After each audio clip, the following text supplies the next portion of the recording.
Hola mis amigos, ¿cómo están? Espero que estén súper bien. Me llamo Kyle. Bienvenidos a mi canal Pensando Inglés, donde les traigo inglés real y comprensible para ayudarles con su inglés. En este video voy a hablar en un inglés intermedio. Va a ser un inglés muy normal, muy real, como nativo, pero voy a hablar un poquito más lentamente y claro para que ustedes puedan entenderme bien. Y en este video vamos a hablar sobre diferencias culturales entre Estados Unidos y Sudamérica. ¿Están listos? Empecemos pues. Alright guys, are you ready for some real English? Today we've got a good theme, an interesting theme, and I want you guys to tell me your opinions down below. Are these things true? These cultural differences that I'm going to talk about? What do you guys think? When I'm telling you guys how things are in South America, I want you guys to tell me, is it right, okay? Because I'm going to be reading from a list of cultural differences, okay? And I want you guys to tell me if what I say about the things in South America, from your perspective, are true, okay? And I will give you guys my opinions on the things that this list says about life here in the US, all right? Also, I might give a little bit of the experiences, of my personal experiences, of how I've seen if these are true or not, based on my interactions with people from South America, because I am married to one, okay? My wife's Colombian. So let's get into this list. We'll talk about them a little bit. I'll share my experiences, and I want you to share in the comments if you think that it sounds true or not, okay? All right, here we go. The first cultural difference. Style of communication, okay? The way that we express ourselves, okay? So what the list says is that in the US, people are generally direct and straightforward, okay? We say what we are thinking. If we do not want to do something, we say no, I don't want to go to the party, thanks, but no. That's what it says about us. We are direct and to the point when we speak. And it says about you guys, unless you're in Spain, obviously you are not from South America. Okay, so there are exceptions, but most of my subscribers are from South America. So you guys, it says that people in South America, their communication style is more indirect and they take a longer time to explain things, okay? And maybe it's more difficult to say no, to just say no, I'm not coming to the party later, okay? More indirect style of expressing yourselves. So let's see. My experience is I am absolutely direct, boom. I go right at the point, okay? If you tell me, Kyle, do you want to have lunch tomorrow? And I can't, or I don't want to, I say, you know what? Thanks, man, for the invite, but I'm watching what I eat, so I don't want to go to that place because they don't have healthy food. Or, hey, do you want to come to my friend's party tonight? No, I'm good, man, thank you. I worked real hard this week. I'm tired. I just want to relax at home. All right? Now, whereas somebody from South America, or my little Colombian wife, might say, oh, me encantaría, I would love to, it sounds so nice there, pero no sé si puedo, I don't know, porque tengo muchas cosas que hacer mañana, pero sí suena divertida. Okay? Instead of just saying no thank you, according to this list, and according to my experience with my beautiful, lovely, indirectly communicating wife, seems like you guys might have more trouble just saying no and just saying what you want to say. You kind of give a whole explanation, okay? And another interesting thing, maybe it's a Latino thing, a very good friend of mine is Puerto Rican, okay? He grew up here in the United States, but his parents are Puerto Rican, so he grew up in that culture. He can have a whole conversation and I won't even know, are we gonna hang out tomorrow or not? I asked you, do you wanna hang out? And he'll talk to me for 20 minutes And I still don't know if we're hanging out or not because he's so indirect, just talking in circles, okay? And guys, I'm not saying either one of these is right. It's just interesting, the differences. So tell me guys, do you think that's true? Do you think that when you guys are expressing yourself, it's more indirect, okay? Or when you express yourself, do you get right to the point and say exactly how you feel and exactly what you think? I'm interested to know, guys, so please tell me in the comments so this can be a two-way conversation, okay? Ooh, this is a good one, guys. This is a good one. Time perception, okay? The way that we see and experience time, okay? So this one is basically about punctuality. What is punctuality? Punctuality is, the word in Spanish is similar, but I'm still gonna explain it to give you guys more input, okay? Punctuality is if you show up on time or if you're always late, okay? Are you good with time or does time get away from you? To be punctual is somebody who shows up early, is never late for work. That's a punctual person. Okay, now here in the US, it's changing, guys. The world is changing. People are getting lazier, but the polite and correct way to deal with time is to show up early, okay? Not make somebody wait on you. If you're meeting them for lunch, show up early. If you're going to your job, show up 5, 10, 15 minutes early so you're not late.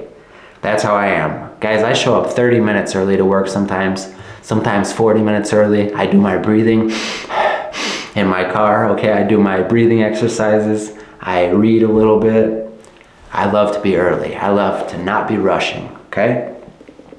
And maybe this has to do with a very capitalist view in the United States that time is money, okay? But to me, yeah, my time is very valuable to me. So if I'm going to meet somebody and they say they're going to be a half hour late or they just don't show up after 20 minutes, I'm leaving, okay? Because that is so disrespectful to me. But the thing is, for a lot of you guys, that's not bad manners. It's just normal, right? It's expected. This was something that my wife and I had to learn together about each other. And she has improved a lot, okay? Because she's been here for 3 years now and dealing with me. So a lot of times I would tell her, okay, I'm gonna come get you at 5 p.m. I would get there, I would call, I'd say, hey, I'm here, come on out. She would say, oh, I need 10 more minutes. Okay, I had to tell her that I do not like this at all. So she worked at it and got better. And it's not like I'm saying, you have to be on my time and do what I say. But we agreed, estábamos de acuerdo, okay, that I would come at 5 o'clock. So if you're not ready at 5 o'clock when we already agreed, that's disrespectful to me.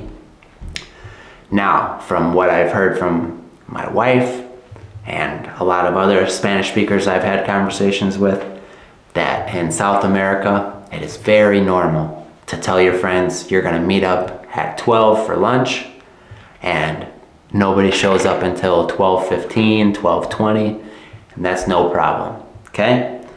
Another reason, I was speaking with somebody, I don't know what country they were from, somebody from South America. It was a conversation in Spanish.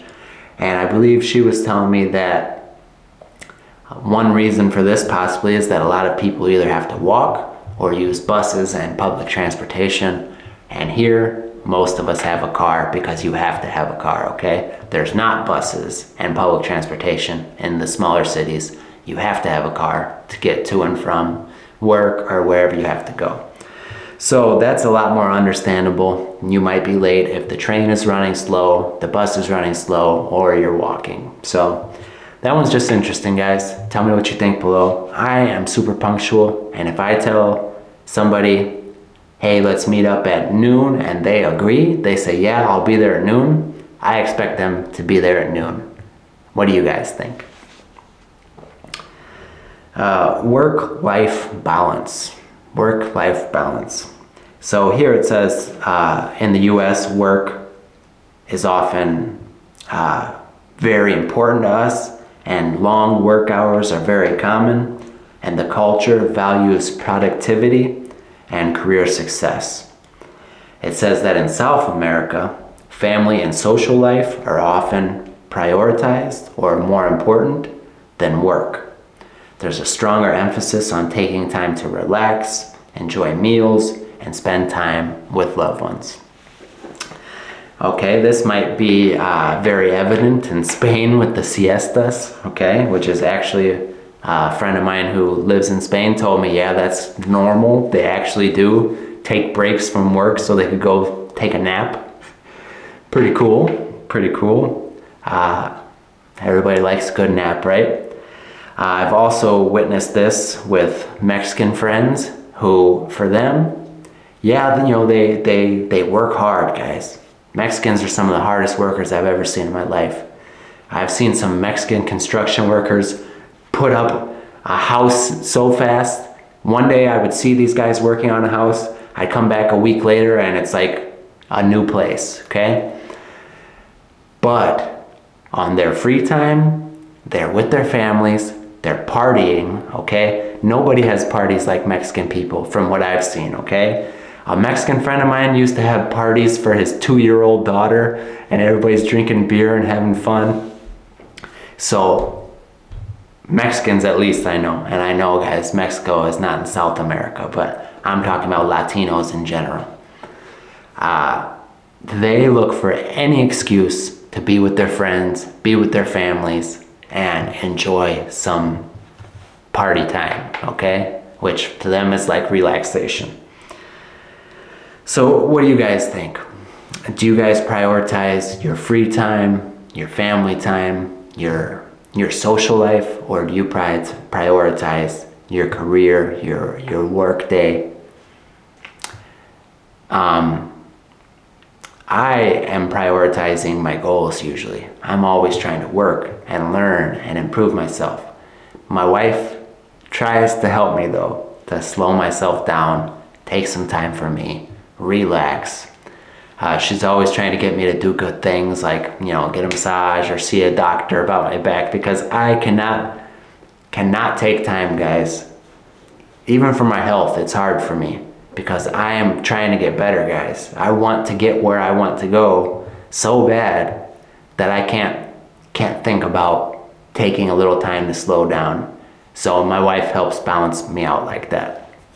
So tell me what you guys think about this one.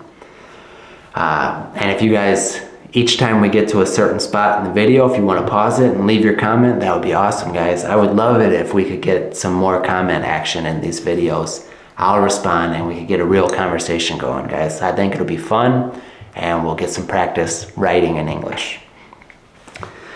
So yeah, guys, my wife, like I said, helps balance me out. And that's an interesting thing about our relationship, because we've got all these, the US culture, the hustle culture, and me, and my wife is the South American style, and we kind of balance each other out. So it's something really interesting that goes on in our marriage, I think. I really love it. Family structure, guys. Family structure. US families tend to focus more on the immediate family, that meaning parents and children, okay, a mother and father and their children. And independence is highly valued, which means, here when a kid gets 18, 19, 20, it's usually expected that they're gonna go get their own apartment or go get a home. But in South America, extended family ties are stronger. You're gonna be closer with your tias, tios, primos. And greater emphasis is on family gatherings and support from a wider network of family members. Guys, I could see this being true because here, I don't talk to my brother or my sisters every day, but my wife talks to her sister every day. So, but it's close, but it's a different kind of closeness. For example, if I called my sister right now and I was in trouble and I said, hey, Kristen, I need some money. Can you help me? If she has it, I know she'll send it to me, okay? Even if it would be hard for her, she would do that for me. If she called me right now and said, whatever, Kyle, and she lives an hour away from me, I need help right now, can you come? I'll go get in my car right now and I'll go.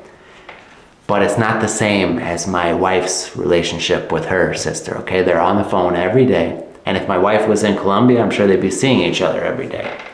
It's just a different kind of closeness, okay? Our closeness here, our bonds are always tight, but we're not always physically together. We're not always talking on the phone.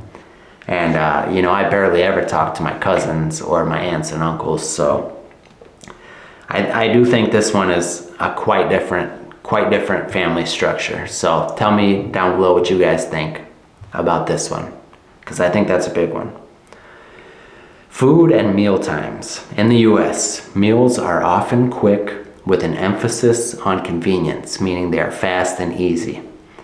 Breakfast and lunch are usually light, while dinner is the main meal of the day. Generally, I'd say that's true. I eat twice a day, guys. Every day I eat 2 times. So I eat 2 big meals a day. I don't eat breakfast usually, or if I do eat breakfast, it'll just be breakfast, and then I'll wait all the way till dinner. But most people probably do eat something light like a granola bar or some oatmeal, or there's a lot of unhealthy people who will eat junk all day long, and then dinner is usually the big meal. South America says meals are a social event and often longer. Lunch is typically the main meal of the day, followed by a light dinner. And I've seen that with my wife. She wants to eat a big meal at lunch. She's changed a lot, guys, because being here and being around me and everybody else, it's, you have to live by the culture that you're living in because it's difficult. So she used to want a big lunch all the time, and I'm like, I'm not hungry. I already ate my first meal. Now I'm waiting till dinner. But she did tell me that lunch is the big meal for them, and maybe they'll eat something small before bed or something. So tell me how you guys eat. And let me just say, how I eat is not a normal thing here, okay? It's just something I do for health reasons. I feel good when I eat 2 big meals a day, okay? It's something called intermittent fasting, and out of everything I've tried, guys, that's what works good for my body, so I do it. Next, we've got personal space. Personal space. People in the US generally prefer more personal space during interactions. Physical contact like hugging or touching is less common in casual or professional settings. It says in South America, personal space is smaller. Physical contact, such as hugging or kissing on the cheek and touching, is more common and often part of greeting rituals. This is 100% true, guys. We don't even always hug our family members when we see them, okay? But my wife hugs my family more than I do, okay? Every time she sees them, she gives them all a hug. That's just normal for her, as you guys know. Now, this has been rubbing off on me from being around her and her friends. Now I'm getting more to where I give a hug, even with my friends when we're leaving, because it's just becoming more and more normal. So that just shows you guys, it's not just my habits rubbing off on my wife. Part of her culture is definitely rubbing off on me as well. I've noticed this one for sure. For example, when I go to my wife's church, the people that we know, it's hugs. Even when I met the pastor, he gave me a hug after our first meeting. And I like it. I really, really like that part of the Latino culture. I think it's great. I think it builds closer relationships, and I think we could benefit from that here a lot. Let's see. Okay, I didn't read this one before, but I'm going to read it right now and we'll talk about it. There is a strong emphasis on individual rights in the US, and people often openly express criticism of the government and authority figures. It says, in South America, there may be more respect for authority and hierarchy, which means the government structure. though this varies by country. In some places, there might be more caution in publicly criticizing government officials. Guys, the whole world is so screwed up politically right now. I don't think anybody likes their leader, okay? I can't think of anybody in the world who likes their leaders except for, I know there's a lot of Argentinians who like Milei. There's a lot of Salvadoreños that like Nayib Bukele. I don't think there's any other popular political leaders right now, okay? Here in the US, there's tons of people that love Donald Trump, but he's not the leader right now. Nobody likes Joe Biden. Okay, let's see. Is there anything else I can... Okay, here's a good one. Individualism versus collectivism. Okay, so that means people focusing on themselves versus people focusing on groups like communities.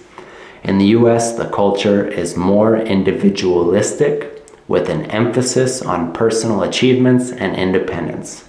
In South America, the culture is more collectivist with a stronger focus on community, family, and group harmony. Guys, ever since I learned Spanish and got to speaking with a lot of Latinos from all over the place, I've always told them I am very jealous of this aspect of your culture, because my times being around Latino families, I've seen a closeness that I've never seen in my own families, okay? It's just a general feeling of we stick together, okay? And it's beautiful. I love it. And I love that the times that I've spent around Latinos, I've been welcomed into that, okay? They've welcomed me with open arms. So I would say that there's definitely a bigger focus on group harmony or being together and working together as a group in Latino culture than in the US, for sure. Let's see. Religion, it says, in the US, the population is religiously diverse, but there is a strong separation between religion and the state, which means government and religion.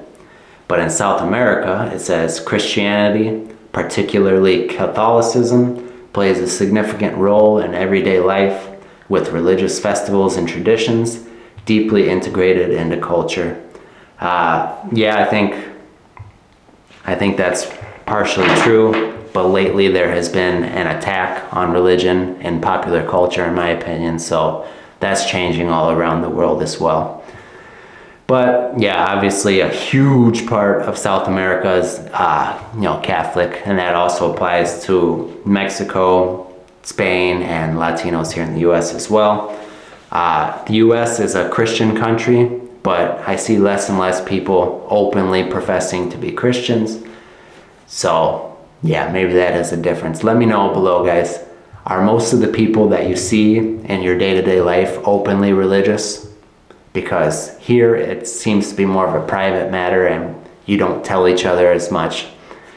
And that may be because of all the religion shaming that you see on TV and in the popular culture that they're jamming into the brains of our children. So that could be as well. They're making it uncool and other things like that. But that's a matter for a different video. As a matter of fact, I touched on that in my last video of the membership page, where I talk about the big fiasco that happened in France in the Olympics. So if you want to see what that's all about, check out the membership page in the description down below. All right, guys, I hope that you got some good English from this video. It was my pleasure, as always, to share with you, share my language, share my thoughts.